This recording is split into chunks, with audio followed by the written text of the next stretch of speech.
Hello, hello, and welcome to episode 151 of the Compassion and Cucumbers podcast. I'm Christine. And I'm Sam. Welcome to August, everybody. It is indeed August. Yep, summer is winding down. It is. I'm sad to say. I mean, yes and no. About the sad or the winding down? The sad. Because there's no denying that summer is in fact winding down. Yeah. You know, I can count the number of days until school starts at less than 30, so that means summer is winding down. Yeah, teachers everywhere are cringing. Gearing up right now. Yeah, Yeah. Absolutely. But, you know, I mean, sure, it's nice to have some free time. It's, you know, nice to have, I call it a more casual relationship with time during the summer. If you have a more casual relationship with time during the summer, what do I have? What sort of relationship do I have with time? You and time have no relationship right now. We have no relationship? None whatsoever. We broke up. You did, long time ago. Okay. Yeah. I'm cool with that. You did. Yeah. So Take in the that summer, time. Yeah. So during the summer, I feel like I have a very casual relationship with time. Yeah. And then during the school year, I have a very specific and committed relationship with time. Yeah. Yeah. Yeah. So, you know, I just have to get back to that. Yeah. Which will both be a little challenging right at first, but also good in the long run. Hey, want to tell you just a little bit about what we're going to be talking about in today's show before we continue to ramble on. Mm-hmm. In our Noteworthy section, we're going to be talking about some tips from Ed Winters.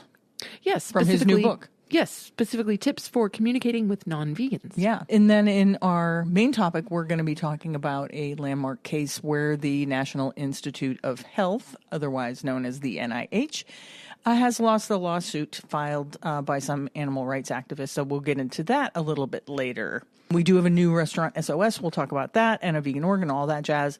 But good news is we have a special house guest for the next couple of weeks. We do. Yes, we've been spending the last week or so getting ready for the arrival of our niece, Lucy. We're into our favorite 2 weeks of the summer where, you know, we become surrogate parents to a teenager. Yeah, it's good times. Yeah. It's always good to, you know, have her here and then be able to give her back. I tease. She's sitting here being oh so quiet, which is nice of her. No, she's awesome, and we love having her here. So yeah. Yeah. And recently, Sam went up to Buffalo and had a lunch date at Strong Hearts. And I wanted to ask you what you had at Strong Hearts. Oh, yes. So, of course, I was fortunate enough to have a lunch at Strong Hearts. It was kind of a businessy lunch, but any excuse to go to Strong Hearts. I mean, yeah. Hey. And I have followed my plan of eventually trying everything on their menu by getting something I'd never had before. Mm-hmm. And so this time around, I got their Southwest chicken salad, and it was delightful. It's absolutely delightful. Yeah, their salads are good. They really are. So a nice bed of greens with some black beans and some corn and some tortilla strips and some of their vegan chicken tenders. And there was a really creamy ranch dressing on the side. Oh, really? Yes. You know, and some nice veg. It was lovely. Yeah, that's good. That's good. And you brought home some cupcakes. I did, because you can't do Strong Hearts without cupcakes. I mean, you can, but what fun is that? You know, what's the point, really? So, yes, I brought us home some cupcakes. I brought us each home a peanut butter and chocolate cupcake. Yeah, and then that was good. Yes. And then Christine, I brought her a mocha cupcake. Very good. The mocha cupcake, very good. And once again, full disclosure, got up in the middle of the night and ate it. Yes. So you had a coffee-based cupcake at like 2 a.m. Probably not a good idea, but I did manage to get back to sleep after eating it. It was really good. And then on top there was this chocolate-covered coffee bean. Mm-hmm. And as I'm eating it, I'm like, this is really a bad idea. But it was delicious. And you got back to sleep, so hey. Yeah. And then for me, I got a strawberry almond shortcake cupcake.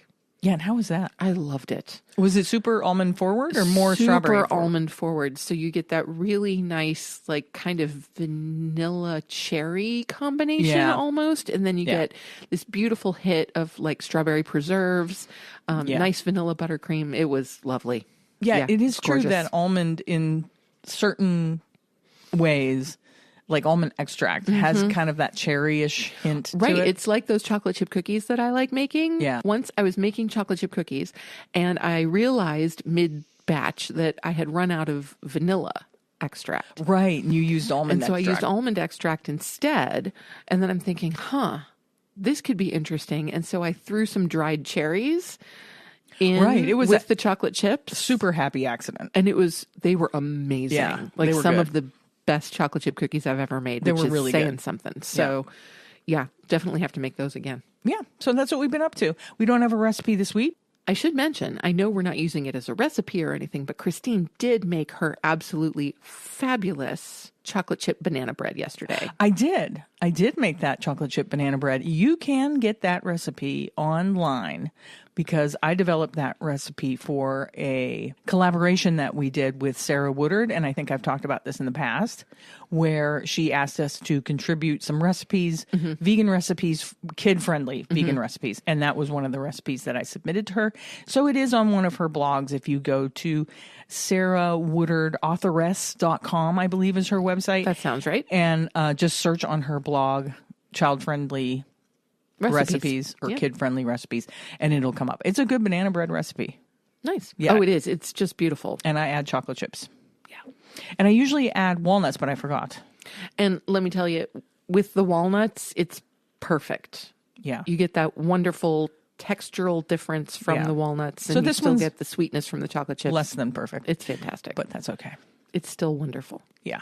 So we'll just move on to our noteworthy section, which is, like I said, some tips from Ed Winters, otherwise known as Earthling Ed, for communicating with non-vegans. Yeah. So anyone who's been listening to the podcast for any length of time knows that I am a huge fan of Earthling Ed Winters. I just find his brand of activism to be, so thoughtful and so phenomenally articulate. And I love that it really focuses on, instead of actually having an argument with a non-vegan, just questioning them as to where their beliefs come from. He does a good job of making other people question their beliefs. Instead of being combative or actively argumentative or accusatory. He's really good any at way. it. Really good at it. He's absolutely marvelous at essentially using Socratic method to get to the heart of why people believe what they believe.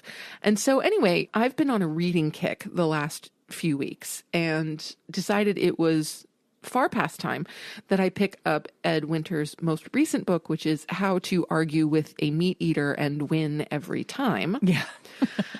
Great title. Absolutely. And so it's kind of a follow-up to This Is Vegan Propaganda, which is also a phenomenal book. If you haven't read it yet, I highly recommend. He's a good writer. He is a very good writer. Again, just thoughtful, phenomenally articulate. There's a little bit of tongue-in-cheek humor every now and again that I sincerely appreciate. But one section, and I'm not 100% done with this book yet. I'm about 75% of the way through. But there was one section towards the beginning of the book that resonated really, really strongly with me, and I wanted to share it with some of you. So what he's talking about here is basically how to become a better debater, how to make your argument in a way that is more clear, more centered, it is inspiring, but again, staying away from combative, accusatory language. So it's really quite wonderful. So I'm just going to read this one little section because he breaks down his tips into the word vegan. Which is really fun. It is. It's great. like V is for this. Yes, E is exactly. for that. So it's important to remember that not every conversation will go the way that we want it to. Even with our best intentions, a discussion can break down and become unproductive and hostile. On other occasions, we might feel like we weren't able to communicate what we wanted to say properly, or we might think about it afterwards and wish we had said something different. Effective communication is a practice, and like any practice, it's not about being perfect or faultless. We all make mistakes, and that's perfectly normal. The trick is to try to always improve, to learn from our mistakes, and to build up more confidence over time. The tips and techniques I have outlined in the first 2 chapters are tools that you can use to continue that process of improvement and confidence building. They are skills used in all industries where communication is vital, from politics to therapy to public speaking. And importantly, they are skills that will make you more effective at discussing veganism and give you the confidence to believe in yourself and your ability to positively inspire others. To help you remember these skills, I have created an acronym that you can use. Handily, it is a word that should be easy to remember. Vegan. V is for validate. Make sure to be understanding of a person's beliefs and validate them in situations where it is appropriate. E, eloquent. Be deliberate and intentional with the words that you use and be mindful of what you say. G, give attention. Make sure to listen to the person you are speaking with. A, ask questions. Scrutinize a person's belief and arguments by asking questions. N, nonverbal communication. Body language is a vital part of any effective communication, so be conscious of what your body is saying. So just really simple, clear tips for communicating effectively with non-vegans or with anybody that you're talking to. Because this, of course, isn't specific to veganism. It doesn't have to be, any complicated topic you want to discuss, to be perfectly frank. Yeah. And what I'm also loving about this book is that after he kind of goes through debating techniques, he's talking about debating specific archetypes. So it's kind of like, I don't know, it's like reading an acting textbook or taking the Myers-Briggs personality inventory or doing an Enneagram test or something like that. Like where we're getting into personality types or, you know, types of folks or types of arguments that people make. Yeah, and he does map out those different types of personalities and how to react and interact with them those. Specifically. Yeah. So we have the mistaken philosopher. We have the egotist. We have the wishful thinker. We have the social conformer. We have the whatabouter. I like that one. Right. The what about? Yeah. What about all the animals that are killed when you're harvesting vegetables for vegans and vegetarians? Exactly. You often hear that one. The compromiser. We kind of live in a whatabouter age right now. Yeah. In a way. Even in politics, it's always, instead of talking about the issues, they always talk about, well, but what about this on the other side? You know? Yeah, it's just kind of, you know, like trading jabs instead of actually getting to the heart of the matter. Yeah. We've also got the anti-woke warrior. There's a lot of that in politics right now, too. Yep. We've got the well-intentioned leftist. Oh, interesting. Which is really interesting because in his view, the well-intentioned leftist takes a look at veganism and starts referring to it as racist, as cultural appropriation, or as anti-indigenous or colonialist. Oh, okay, yeah. So taking it, or it's ableist, or it's classist, or it's privileged in some way. Right. Or that there's just simply no such thing as ethical consumerism. Then we have the misinformed environmentalist. So it's really quite wonderful just that he's taking these arguments, taking these thought processes and distilling them down to type, which I find I find it really interesting. The structure of the book is really great. It's super information, and you know when you're having a conversation with somebody, you can pick out what one of those types of personalities they are after a few minutes of conversation. Yeah.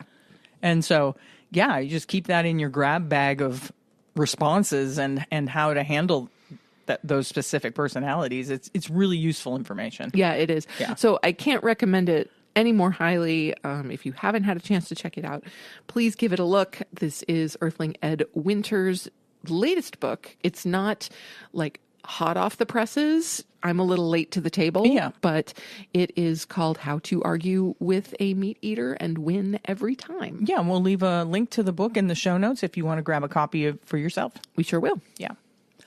So that takes us to our main topic.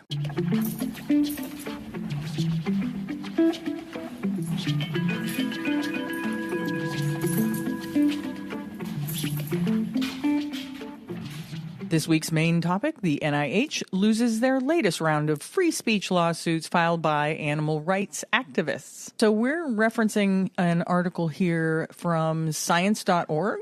Yes, and this was released on July 30th, 2024, and was written by Meredith Wadman. A U.S. appeals court in Washington, D.C. today found that the U.S. National Institutes of Health violated free speech protections when it automatically hid comments on its social media pages containing keywords typically used by opponents of NIH-funded animal research. Reversing a lower court decision, a 3-judge panel of the U.S. Court of Appeals for the D.C. Circuit unanimously ruled that NIH was on the wrong side of the First Amendment when it used filters to hide from public view comments with keywords including monkey, experiment, and torture on its Facebook and Instagram pages. The agency had done so, it said, in order to enforce off-topic rules it has established for social media comments. Yeah, I think this is an important case because it is so easy for public accounts, government accounts, agency accounts on social media to do just what they were doing. Yes. To filter out comments that they don't want to show on their page. That's right. Below a post about something. Yes. On Twitter X, if you're on Twitter X, I don't know why you are. It's a terrible, terrible place. But on Twitter X, they have a thing called community notes because on Twitter X, this can happen too. Or agencies can post blatantly false information. Right. And on Twitter, there's a thing called community notes where people can correct that information. Kind of like Wikipedia? Yeah. Okay. Yeah, which is the one good thing about Twitter. Interesting. Yeah. To say that comments related to animal testing are categorically off topic when a significant portion of NIH's posts are about research conducted on animals defies common sense, wrote the judges, 2 of whom were appointed by Democratic presidents. The permanent policy and the fact that NIH didn't try to manually resurrect relevant comments that were automatically hidden, quote, reinforces its unreasonableness, the judges added, especially given the lack of evidence that comments protesting animal research hurt the agency's public communication efforts. They ordered the case returned to the lower court with instructions that it rule in favor of the plaintiffs. An NIH spokesperson said the agency does not comment on pending litigation. Well, that's convenient. Indeed. The decision is a major victory for free speech, said Stephanie Krent of the Knight First Amendment Institute at Columbia University, the lead attorney representing the plaintiffs. The court's opinion makes clear that government officials can't censor speech just because they disagree with it. And that's true whether they delete specific comments or rely on digital tools like keyword blocking to do it for them. This is a win for transparency, the public, animals, and government accountability, said Kathy Guillermo, Senior Vice President of the animal activist group People for the Ethical Treatment of Animals, the lead plaintiff in the case.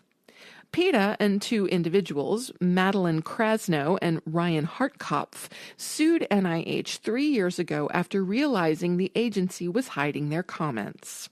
The D.C. Appeals Court also found that in blocking the comments, NIH likely engaged in another free speech violation known as viewpoint discrimination and warned it to tread carefully.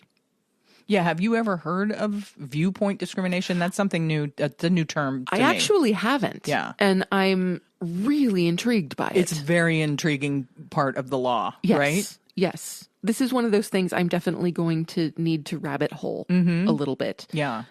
Just the idea of viewpoint discrimination. Yeah, it's probably interesting to find where the precedence is for that, right? Yes, and how it is employed and yeah, all of that. Yeah. Yeah, I'm very curious about this. Especially in this age of social media and now with AI, it is so easy for people and agencies to filter things. Oh, yeah. Especially people's opinions and viewpoints. Absolutely. Yes. So I will definitely dig into this more.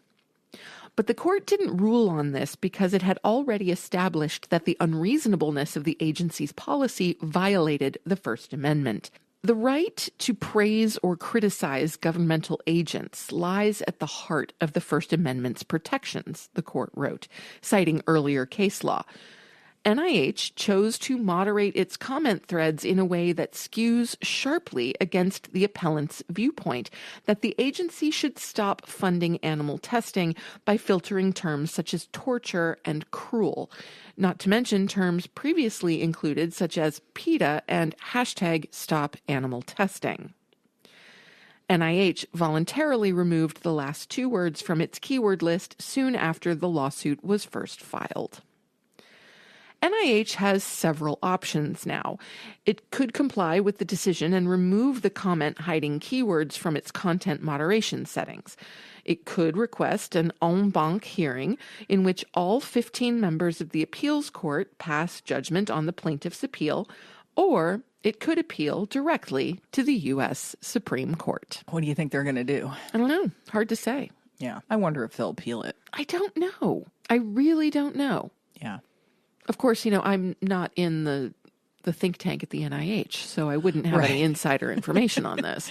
Yeah. But this is good news. It is good news. Good news that they lost this at least this first round of their free speech case. Absolutely. And like we were saying, it's really interesting that opinions on social media are also protected under the free speech laws. Yeah. So, I mean, it kind of blows things wide open in my brain. I'm like, oh, so in other words, I should be able to go to some super right-wing website and flood them with my opinions. Well, yes, on you can. Where they stand. Yeah, but and see if those websites are filtering comments, know? I'm sure that you could do that kind of experiment. Absolutely. It's interesting. It is. I mean, and I'm definitely going to dive into the idea of viewpoint discrimination. I'm going to do a little more research about that this week. Yeah. And so I'll update y'all. Yeah. I mean, let's face it. In the next episode. Social media, that seems like it's all it is people's viewpoints to the point where it's annoying. Certainly. So, I mean, sometimes I bet we wish that they would filter out some people's viewpoints, because they're so insane, But yeah, it's really interesting and definitely a win for the animal rights movement and for PETA. Go PETA for fighting that. And thank you, science.org, for informing us on what was going on there. Indeed. That takes us to our assignment, Restaurant SOS.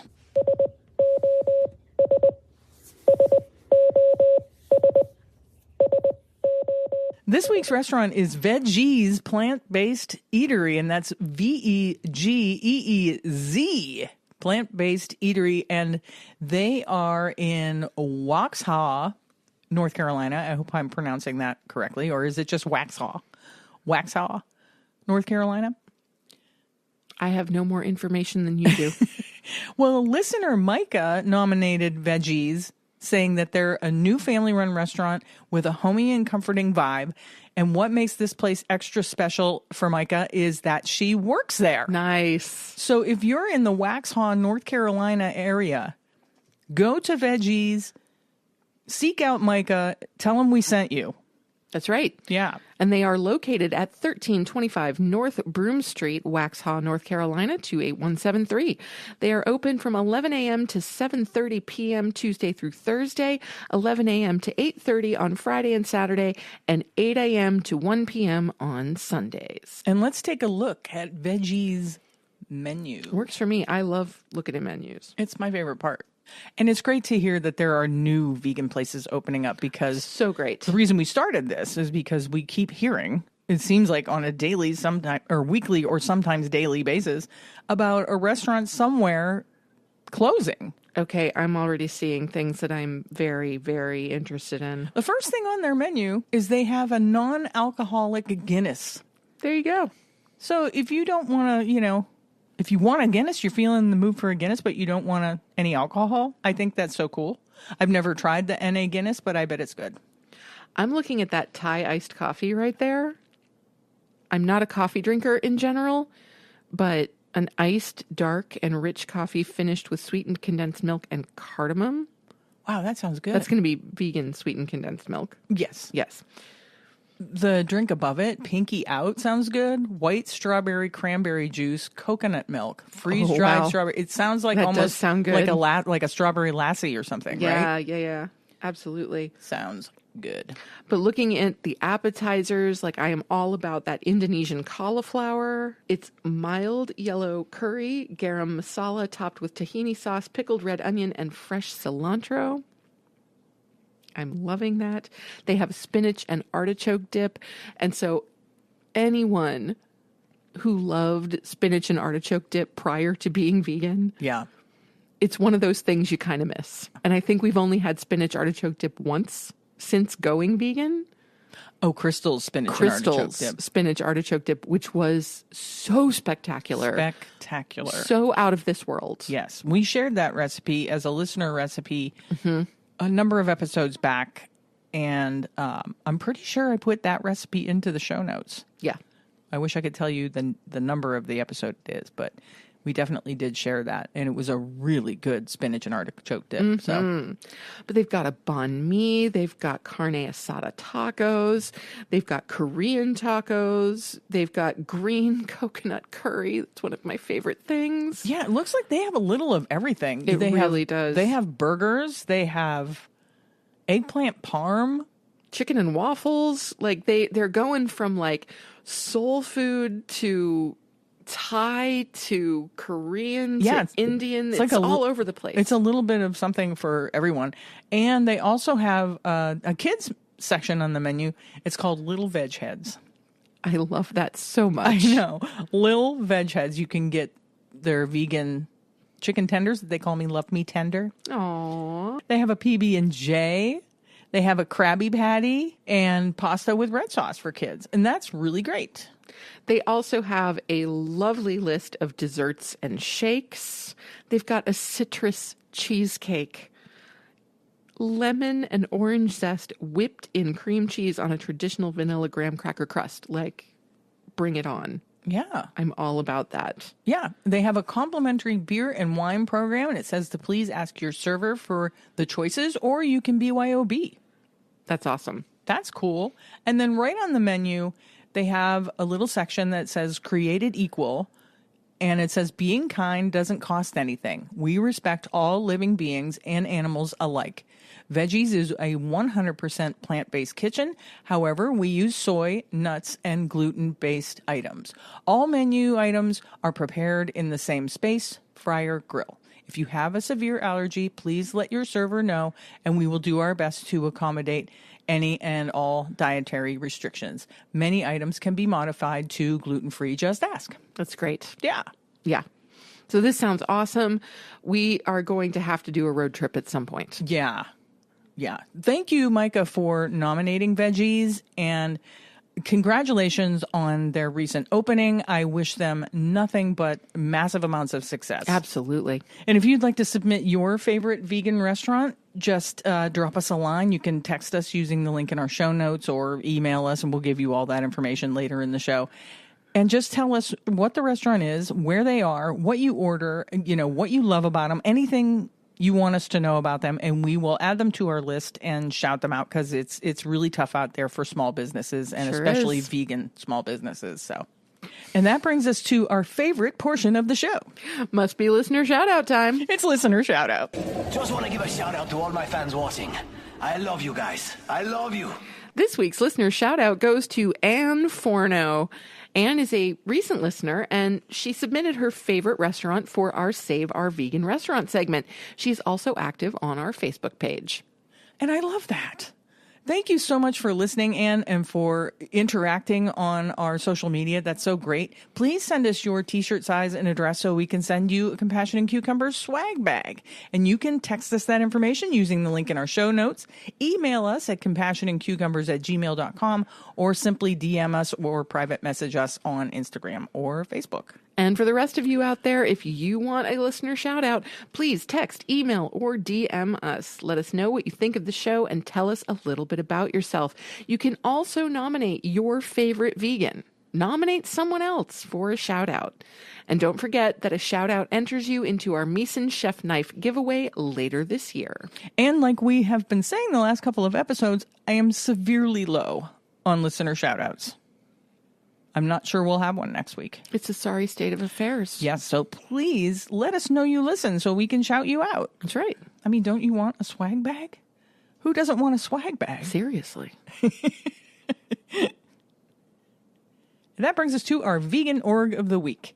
This week's Vegan Org of the Week is American Anti-Vivisection Society. AAVS educates the general public about animal issues through one of the top-rated literature collections in the animal advocacy movement and the informative AAVS website. Their publication, AV Magazine, and bi-monthly newsletter, Activate for Animals, provide comprehensive, up-to-date information on the scientific and ethical dimensions of animal experiments and alternatives. These publications encourage AAVS members and supporters to become actively involved in their campaigns. Outreach staff also travel to speaking engagements and conferences and place advertisements in national publications to spread the AAVS message across the country. More and more often, animals in labs are being given a second chance. Each year, AAVS awards hundreds of thousands of dollars in grants to worthy sanctuaries that care for animals once used in laboratories or exploited in other ways. To learn more about their work, go to aavs.org. Yeah, and definitely check out aavs.org because you want to arm yourself so that you can go to the NIHS Instagram page and comment on their posts. There you go. Nice little connection there. That's well done. Yeah, I try. Yeah, that's good. I liked it. Hey, it's time to wrap this baby up. It was a quick one. It sure was. I mean, for us. Okay, fair point. We, once again, just have a couple of calls to action for you. We always ask you to please join the Agriculture Fairness Alliance's Vegan Voter Hub. We always put the link in our show notes, so click that link and join the Voter Hub. Subscribe to our show on your favorite podcast app and subscribe to our YouTube. And if you'd like, leave us a review and a rating because it really helps us. It helps our reach and it helps us get to more wonderful people like you. And don't forget, you can text us now using that link at the top of our show notes. Click that link and text us, include your name, and tell us what you think about the show. Send us recipes, anything you like. We can't respond to it, unfortunately. So we don't get your number. If you're worried about that, if you're like, oh, those compassionate cucumber ladies, they're just going to be texting me on a daily basis now. Yeah, no, that's not going to happen. We don't get your information. It comes through a anonymous number. So that's why you need to include your name. And with that, it's time to sign off. You have just listened to episode 151 of the Compassion and Cucumbers podcast, and there's nothing left to say but where cukes and compassion are always the fashion on the podcast. Thanks, James. Have a great week, everyone. We'll talk to you next Tuesday. We love you. We do. Bye-bye. The end.